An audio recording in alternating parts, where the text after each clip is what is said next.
जब भी कभी चेस्ट पेन हो तो क्या उसका मतलब है कि उसका हार्ट अटैक हो गया है? 99% टाइम चेस्ट पेन का जो सोर्स है वो स्टमक होता है, जिसे कहते हैं गैस्ट्रिक इसोफेगल रिफ्लेक्स डिजीज। वो रिफ्लेक्स आता है और आपको फीलिंग ऐसी आएगी, डॉक्टर भी यही बोलेगा कि आपको हार्ट अटैक आ चुका है। 99% टाइम 100 बार अगर चेस्ट पेन होगी, 100 लोगों को उनमें से किसी एक को रियल हार्ट अटैक होगा और बाकियों को गैस्ट्रिक इसोफेगल रिफ्लेक्स डिजीज होगा, है ना। तो वो बड़ा कंफ्यूजिंग है, इसीलिए ये भी बड़ा कंफ्यूजिंग था थोड़ी देर पहले। अपनी इंपॉर्टेंट बातें खत्म कर लेते हैं। तो मैं बात कर रहा था कि पूरी दुनिया में जब जब हार्ट अटैक आए और लोग, कुछ लोग हॉस्पिटल में आए, कुछ लोग आ नहीं पाए, उनके ऊपर एक स्टडी की गई। ऐसे कई स्टडी हुई, उनको मैंने इसमें डाला शुरू के पन्नों में। और इंटरेस्टिंगली स्टडी का कंक्लूजन ये है कि जो लोग हॉस्पिटल गए उनके मरने की संभावना बढ़ गई, उनमें ज्यादा लोग मरे इन कंपैरिजन की जो गए नहीं, ले जाया नहीं जा पाया। एविडेंस ये कहता है अभी तक का, क्योंकि हमें याद रखना होगा कि वहां जाने से, जान बचने से जरूर जाना चाहिए, लेकिन अभी तक के सबूत तो यही कहते हैं। क्योंकि जाने के बाद जो इंटरवेंशन करते हैं वो इंटरवेंशन की क्या जरूरत थी, इसको थोड़ा समझने की जरूरत है। इमरजेंसी मेडिसिन क्या करते हैं और क्या करना चाहिए, हमारे सामने किसी बात करेंगे तो हमें क्या करना चाहिए, सबूत क्या कहते हैं, इसको थोड़ा समझने की कोशिश करेंगे। किसी को अगर चेस्ट पेन हुआ और अगर वाकई में वो हार्ट अटैक की तरफ जा रहा है तो पहले 20-25 मिनट में जो होना है हो जाएगा। तो यानी कि उसी 20-25 मिनट में कुछ करना है, अगर तो कुछ करना है। अब जरा सोच के देखिए, ऐसा कौन सी हॉस्पिटल है जहाँ पे हार्ट अटैक होने के बाद 20-25 मिनट के अंदर ले दी गई, इलाज भी शुरू हो गया। अगर ये मान के चलते हैं कि इसका इलाज तो बढ़िया है, तो ऐसा कुछ हो नहीं सकता। कितने समय में आप टाइम वेस्ट करेंगे, डॉक्टर को बुलाओ, फोन लगाओ, एम्बुलेंस बुलाओ, 20 मिनट तो हो जाएंगे। और तब तक वो या तो जिंदा है या जिंदा नहीं है। अगर तो जिंदा है फिर भी आप जबरदस्ती में पकड़ के ले जाएंगे, और उसको तो जिंदा रहना ही था, लेकिन सारा क्रेडिट उस हॉस्पिटल पे आ जाता है ना। ये इंपॉर्टेंट बात है। तो अगर 20 मिनट है तो क्यों ना उस 20 मिनट का उपयोग करें ताकि उसके चेस्ट पेन को रोक सकें, उसके हार्ट अटैक के प्रोग्रेशन को रोक सकें। पहली बात ये समझना होगा कि हार्ट अटैक अपने आप में बहुत डरावनी चीज नहीं है, क्योंकि 50% heart attack silent heart attack ही होता है। हो सकता है कि हम में से, आप में से इंक्लूडिंग मी, हमें अपनी जिंदगी में हार्ट अटैक आया और हमें पता ही ना हो। हार्ट अटैक का सिंपल मायने ये है कि ब्लड का फ्लो हार्ट के सेल में रुक जाना, जिससे कुछ सेल मरने लगते हैं, उसको हार्ट अटैक। लेकिन इसका मतलब ये नहीं कि वो इंसान मर ही जाएगा। जब ऐसा होता है तो बॉडी अक्सर नया ब्लड वेसल खोल देती है, तो ब्लड वहां से पहुंच जाता है और हम हमारी जिंदगी कारी आगे बढ़ जाती है। जिस प्रकार जब मेन ट्रैफिक जैम हो जाता है तो कुछ बाइक वाले साइड से निकालने की कोशिश करते हैं, कच्ची सड़क से निकालने की कोशिश करते हैं। जब बहुत लोग कच्ची सड़क से निकालने की कोशिश करते हैं तो वो कच्ची सड़क भी अपने आप में ठीक सड़क बन जाती है। इसे कहते हैं मेडिकल भाषा में कोलैटरल आउटरीच। यानी कि आपकी बॉडी कोशिश कर रहा है आपको जिंदा रखने के लिए, उस कोशिश के दौरान जब बॉडी ये कोशिश कर रहा है, अगर कोई डॉक्टर बीच में छेड़छाड़ करेगा तो दैट इज द इंटरफेरेंस, जिससे उस इंसान के मरने के चांसेस बढ़ जाते हैं। ये इसका साइंस है, राइट। होता क्या है कि जब हार्ट अटैक हुआ तो वहां पे ब्लड सप्लाई नहीं पहुंच रही, तो बॉडी अलग अलग जगह से ब्लड वहां पे चोरी करके ले जाती है, स्क्रीन ऑफ द ब्लड। लेकिन उस दौरान अगर डॉक्टर इंटरफेयर करेगा तो बॉडी वो नहीं कर पाएगी। ये कारण है कि जब भी कभी हार्ट अटैक आएगा तब इंटरफेयर करेंगे टेलीपैथी से तो उसके मरने के चांसेस बढ़ जाएंगे। जो भी मैंने आपको बताया, हो सकता है आप में से कुछ लोगों को यकीन ना हो, आपको तो यकीन होगा, लेकिन आप जिसको बोलेंगे उसको यकीन ना हो। तो सबूत के लिए की किताब है, और ये किताब अगर आपको पढ़ना है तो आप ये विष्णु.com/ebook में जाएंगे तो ये किताब डाउनलोड कर सकते हैं, फ्री डाउनलोड। तो वो सबूत आप देख सकते हैं, उसको दिखा सकते हैं। तो अभी तो मैं ये बोलना चाह रहा था कि क्या नहीं करना है, क्या नहीं करना है, और वो ये कि भागा दौड़ी में टाइम वेस्ट नहीं करना, उससे कुछ नहीं होने वाला। तो अब सवाल ये आता है करना क्या है। कोई चेस्ट पेन हो गया, हार्ट अटैक आ गया, तो करना क्या है। इसमें हमें देखना है जो एविडेंस बेस्ड हो, जैसे सबूत देता हो, इससे इंसान से बचने की संभावना बढ़ जाती है। तो उसके लिए करना क्या है, जो मेरी अगली किताबें है ये भी आप फ्री डाउनलोड कर सकते हैं, इसकी फिजिकल कॉपी भी बनाया है।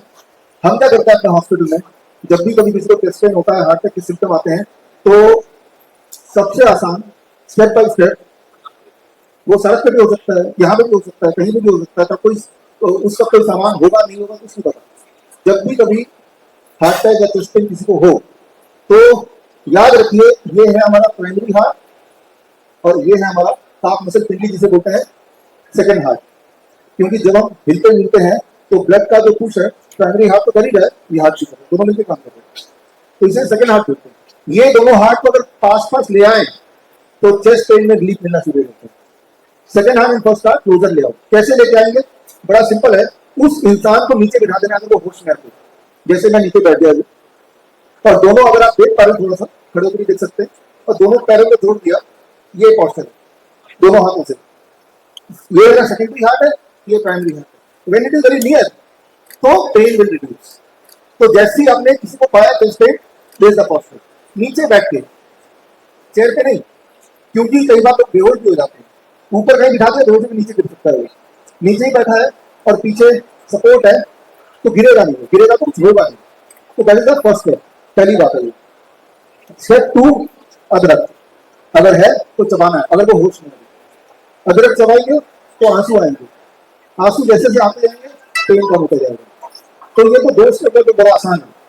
हमारे हॉस्पिटल में हम तीसरा स्टेप भी करते हैं। तीसरा स्टेप आपको याद रखना होगा, बाल्टी, बाल्टी में बहुत गर्म पानी 45 डिग्री सेल्सियस का पानी डाल दिया और उसको चेयर में बिठा दिया, और दोनों जी कृपया शांति रखें, और आप लोगों से अनुरोध है जो कवरेज ले रहे हैं वो किनारे हो जाए ताकि पीछे लोगों के लिए सभी देखना चाहते हैं। हाँ, थोड़ा इधर आ सकते हैं। तो बाल्टी में पानी और 45 डिग्री यानी काफी गर्म, अभी वो होश में है और वो चेयर में बिठा दिया और दोनों पैरों को बाल्टी के अंदर, तो जो पिंडलियां हैं सेकंड हार्ट में वो एक्टिवेट होता है, वो डायलेट होता है, डायलेट मतलब उसका ब्लड प्रेशर खुलेगा, जितना वो डायलेट होगा उतना उसको आराम मिलेगा, उसका ब्लड प्रेशर रिड्यूस होगा, जितनी सारी बातें मैंने बताई हैं ये पहले 5 मिनट 10 मिनट में कर लेना। दिखा सकते हैं पहले 10 सेकंड के अंदर, अदरक ला सकते हैं अगले 1 मिनट के अंदर, जब तक वो करता है गर्म पानी होगा तो गर्म पानी में बिठा देना। तो इतना ही सपोर्ट उस हार्ट अटैक वाले विक्टिम को आपको देना चाहिए, इससे अधिक कुछ करेंगे तो उसे नुकसान होगा। ये जो मैंने आपको बताया, हाँ, बैठाना कैसे, मैं बैठ के दिखा देता हूँ, ये बैठे और दोनों पैर बाल्टी के अंदर है ना, चेयर पे, ये तब जब होश में, अगर बेहोश हो गया तो करना है, अगर बेहोश हो गया तो लाल मिर्च का तेल अगर है जीभ के नीचे डालेंगे तो एकदम से होश में आने के चांसेस बढ़ जाएंगे, होश में आ जाए तो दोबारा से यही करना है ना। तो ये जो मैंने बताया क्या ये एविडेंस बेस्ड है, क्या इसके सबूत हैं? इसके सबूत है, और वो सबूत के लिए ये किताब आप पढ़ सकते हैं, ये भी फ्री डाउन करके आप पढ़ लीजिए तो आपको दिख जाएगा। लेकिन इंपॉर्टेंट ये है कि ये सबूत अगर सबको पता चल गए तो हॉस्पिटल की जो इंपॉर्टेंस है वो कम हो जाएगी, इमरजेंसी है ना, इतनी सी बात है। मलेशिया की सरकार ने कुछ नए स्कीम शुरू किए हैं कि जो ट्रेनिंग मैं आपको अभी दे रहा हूँ, ये ट्रेनिंग कोई मुझसे देगा मलेशिया में तो पैसा सरकार देगी। कल मैं मलेशिया में ही था ट्रेनिंग के लिए, तो धीरे धीरे ये जो नेचुरल सिस्टम है उसकी इंपॉर्टेंस अलग अलग देशों में, भारत में भी लोगों को समझ आती जा रही है। अल्टीमेटली सब सामने आना ही आज तो वो लोगों तक पहुंचना ही है ना। कोई भी बीमारी, इमरजेंसी की बात कर रहे थे, एक दो बातें और कर लेते हैं। कोई भी बीमारी, मान लो माइग्रेन, हेडेक, इसे कैसे खत्म करना? आपको ये पता है कि एलोपैथी में ऐसी कोई दवाई नहीं है, फॉर दैट मैटर कहीं भी कोई दवाई नहीं जिससे हेडेक इमीडिएटली कम किया जा सके। कम करेंगे दवाई से तो उसका बुरा असर कई गुना ज्यादा होता है। सिंपल इतना याद रखिए, अगली बार एक्सपेरिमेंट कीजिएगा जब भी कभी हेडेक हो, माइग्रेन या हेडेक को उसी वक्त कम करने के लिए 2 स्टेप होने चाहिए। आपका पैरों का जो ब्लड वेसल है वो डायलेट होना चाहिए, वो एक्सपैंड होगा, उसी वक्त आपका सिर का जो ब्लड वेसल है वो कॉन्ट्रैक्ट होगा। अगर ये दोनों काम साथ साथ हो जाए तो हेडेक वहीं रुक जाता है। तो अब सवाल है कि दोनों साथ साथ कैसे करेंगे? इसमें से एक पार्ट आपको समझ आ गया कि पैरों को गर्म पानी में डाला तो वो तो एक्सपैंड हो जाएगा। अब सिर के ब्लड वेसल कॉन्ट्रैक्ट कैसे होंगे?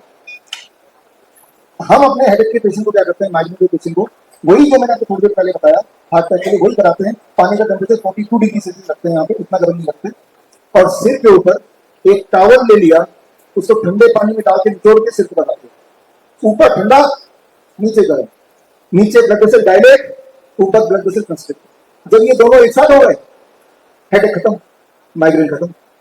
इतनी छोटी सी बात है। ये जो मैं बता रहा हूँ साइंटिफिक है, सारा कुछ बुक में। अब देखिए, कोई अगर वेरिकोज वेन्स का पेशेंट है, वेरिकोज वेन्स उसके भी कोई इलाज नहीं है, एक्चुअली किसी भी चीज का कोई इलाज नहीं है ना, उसमें भी हम यही करते हैं लेकिन अलग ढंग से। आपके ये अगर एक्सपैंड हो फिर कॉन्ट्रैक्ट हो, एक्सपैंड हो कॉन्ट्रैक्ट हो, ऐसा आधे घंटे तक करेंगे तो पेशेंट को आराम मिलेगा, ऐसा 1 महीना करेंगे तो चांसेस है कि वेरिकोज वेन पूरी तरह ठीक हो जाए। तो ये कैसे करेंगे, एक्सपैंड करना समझ गए।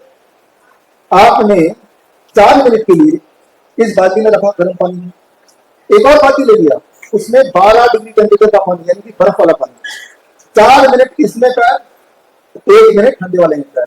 जब ठंडे वाले में पैर रखा तो क्या हुआ, कॉन्टैक्ट हो गया। फिर 4 मिनट गर्म वाले में तो ब्लड वेसल एक्सपैंड हो गया, फिर 4 मिनट 1 मिनट ठंडे पानी में ब्लड वेसल कॉन्ट्रैक्ट हो गया। जब लगातार ये कर रहे हैं आधे घंटे 5 और 6 साइकिल, उसके बाद जब हम पेशेंट को पूछते हैं कैसा लग रहा है, आपके सिम्टम कैसे हैं, बहुत रिलीफ मिल जाता है। लेकिन रोज करना है, कब तक करना, जब तक कि पूरी तरह ठीक ना हो जाए। पहले दिन में ही अगर कुछ ना कुछ आराम मिला 10% 15%, तो दूसरे दिन करना।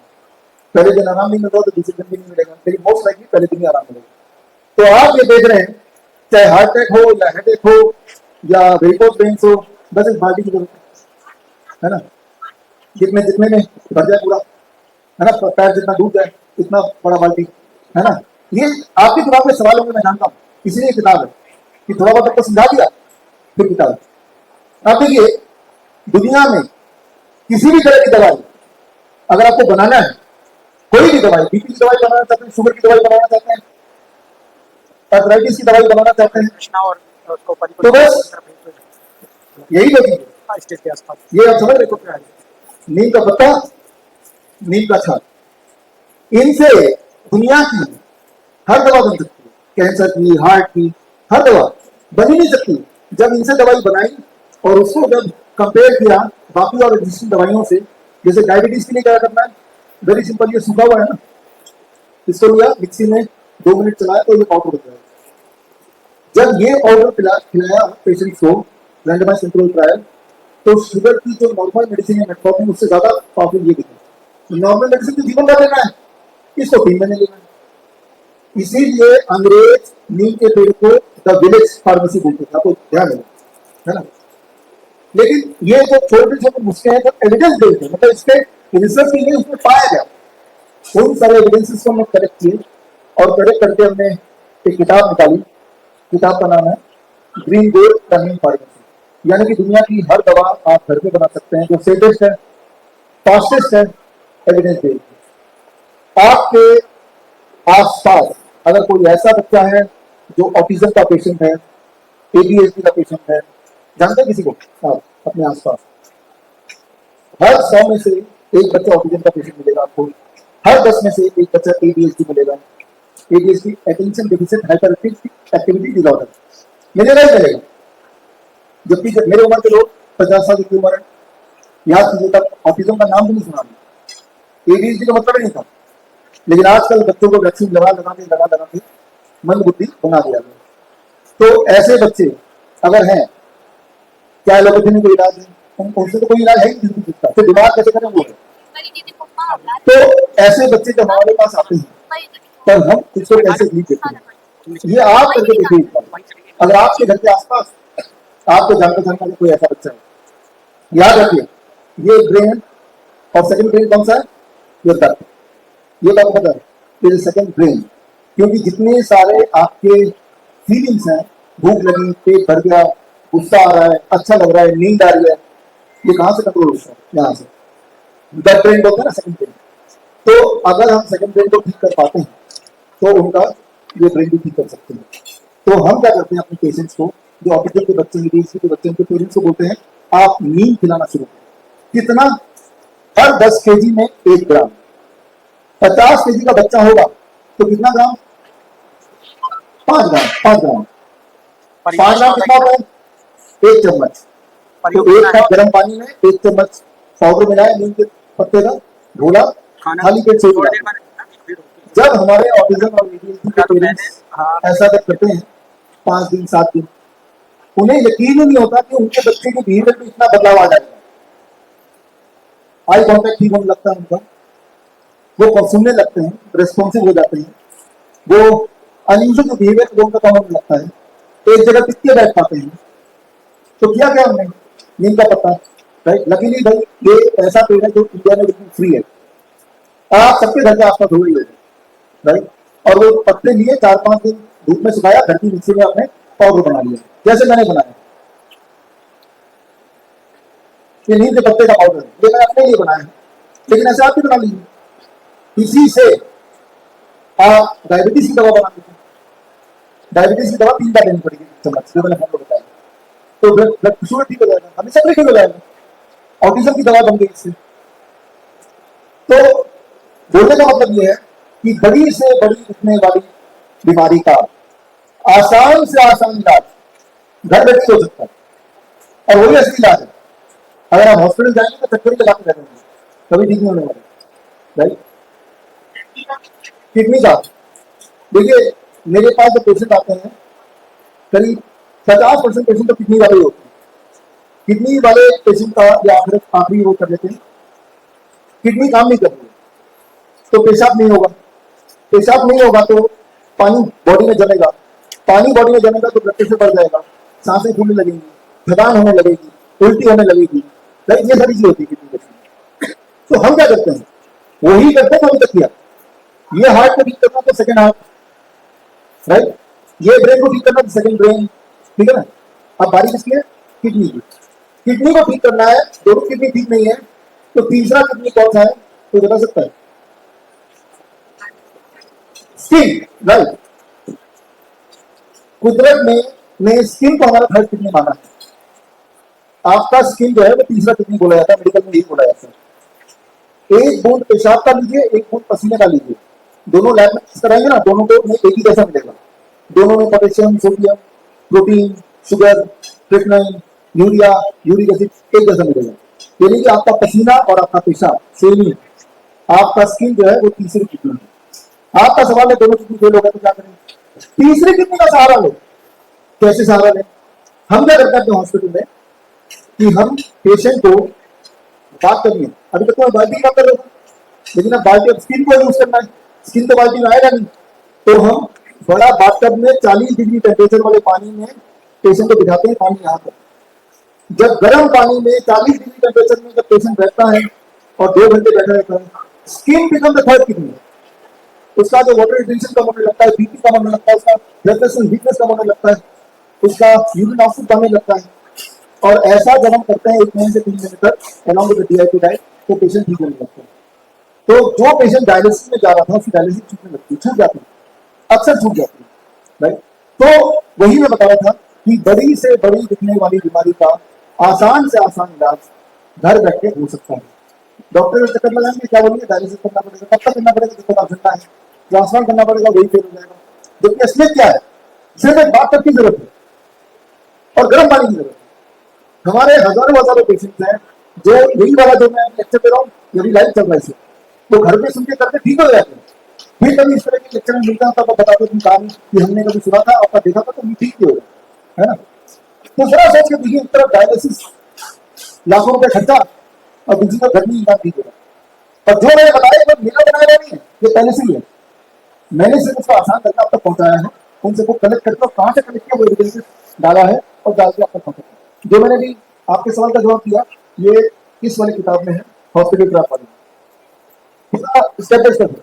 उसके भी अंदर रहना तो और भी किताबें हैं, ये जो विष्णु.com ई बुक पे किताब है end of transplant, Hindi English दोनों में, उसमें स्टेप बाय स्टेप दिया होगा। मतलब ये कि अगर जान बचानी तो घर पे ही रहो और अपना डॉक्टर खुद बन जाए, और अपना डॉक्टर करना मुश्किल नहीं है बिल्कुल, राइट। आप में से कितने लोग ऐसे जिन्होंने DIP डाइट सुना पहले से, आप अधिकतर लोग हैं ना। तो पहले तो स्टार्ट में DIP करो, DIP डाइट शुरू करते ही BP है, शुगर है, मोटापा है, चेस्ट पेन है, ये सब गायब हो जाता है, ये सारी चीज गायब हो जाती है। लेकिन इमरजेंसी के लिए क्या करना है, दिमाग में रहता है तो वहीं जाना पड़ेगा, नहीं जाना पड़ेगा, बहुत ज्यादा बनना है क्या, उसके लिए क्या करना पड़ेगा, वो मैंने आपको उदाहरण थोड़े बहुत दिए। जब भी कभी फीवर हो, जब भी कभी बुखार हो, एक गलती कभी मत करना कि बुखार में पैरासिटामोल लें, बुखार घटाएं। पैरासिटामोल लेकर बुखार घटाना बहुत खतरनाक बात है। पूरे दुनिया में 50% जो लीवर फेलियर है उसका एकमात्र कारण है पैरासिटामोल।